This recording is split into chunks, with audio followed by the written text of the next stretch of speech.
ekki óhætt að segja að vörnin hafi tekið þannig? Keflavíkurvörnin, þarf að segja. Klárlega, við þurfum að bæta upp fyrir seinasta leik, vorum alltaf skelfilegir þar og vildum gera betur.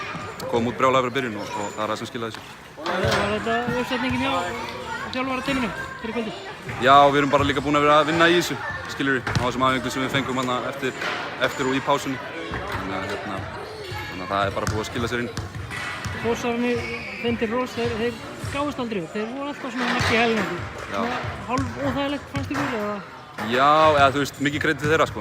Þeir gáðust aldrei upp og voru að berjast í þessu alveg þangað til í lokin.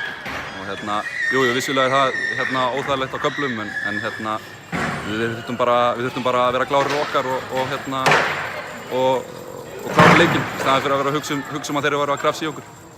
Ekki erfitt eftir svona góða frammistöðu en var eitthvað sem að Keflavík hefði getað gert betur í kvöld? Komu kaflar í vörninni sem voru svolítið svona þreyttir, en það er náttúrulega við erum fullskipaði núna, Redsi er úti og Gummi svona hálfur. Svo má alltaf vinna í sókninni, heldum áfram að vinna í henni. Takk fyrir. Takk.